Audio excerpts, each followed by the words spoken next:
22 வருஷமாக கடை நடத்திட்டு இருக்கோம். ஆனால் நம்மளுடைய கடையில் வந்து எந்த இதுவும் பாக்கெட் ஐட்டங்களும் எதுவுமே கிடையாது.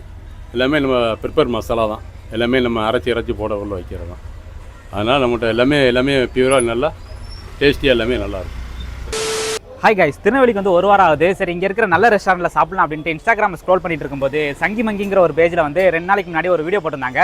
திருநெல்வேலி டவுனில் வந்து அல்வா பரோட்டா கிடைக்கும் அப்படின்ட்டு. ஸோ அந்த வீடியோ பார்த்துட்டு இன்றைக்கி நைட்டு டின்னர் அந்த அல்வா பரோட்டா தான் சாப்பிட போகிறோம். வாங்க, அந்த அல்வா பரோட்டா வீடியோ பார்த்ததுக்கப்புறம் நானும் என்னோட தம்பியும் இன்றைக்கி நைட்டு டின்னர் அங்கே சாப்பிடலாம் அப்படின்ட்டு முடிவு பண்ணியிருந்தோம். அதனால டேரெக்டாக பைக் எடுத்துக்கிட்டு அந்த ஸ்பாட்டுக்கு போயிருந்தோம். அங்கே போய் பார்த்தா க்ரௌடு கொஞ்சம் ஓவராக இருந்தது. இருந்தாலும் பரவாயில்ல அப்படின்ட்டு கொஞ்ச நேரம் வெயிட் பண்ணிட்டு அப்படியே க்ரௌடு கொஞ்சம் கிளியர் ஆனோன்னா உள்ள போய் உட்காந்துட்டு இங்கே 2 பேத்துக்கும் ஆளுக்கு ஒரு அல்வா செட் பரோட்டா ஆர்டர் சொல்லியிருந்தோம். அவரும் ஆளுக்கு 4 பரோட்டாவை பிச்சு போட்டு அதுல 2 வகையான சால்னா ஊத்தி நல்லா கலக்குன்னு கலக்கி அதை அப்படியே அந்த இலை மேல கொண்டு வந்து வச்சாரு. அப்படி இலை மேல வச்சது மட்டும் இல்லாம அதுக்கு மேல எக்ஸ்ட்ராவா கிரேப்புங்கிற ஒரு கான்செப்ட்ல இருக்கிற ஒரு சால்னாவையும் ஊத்தினாரு. அப்படியே அந்த ஆவி பறக்க அந்த இலையில உள்ள பரோட்டாவை எடுத்து ஒரு பைட் வாயில வச்சா அப்படியே தொண்டையில போடாம டைரக்டா வயித்துக்குள்ளே இறங்கிருச்சு. அந்த வீடியோல அந்த ப்ரோ சொன்ன மாதிரி இந்த பரோட்டாவோட டேஸ்ட் அல்வா மாதிரி நல்லா சக்கத்தா இருந்தது. வீடியோ பார்த்துட்டு இருக்க நீங்க திருநெல்வேலி டவுன் ஏரியால இருந்தீங்க அப்படின்னா மஸ்ட் இந்த ஸ்பாட்டை விசிட் பண்ணி பாருங்க.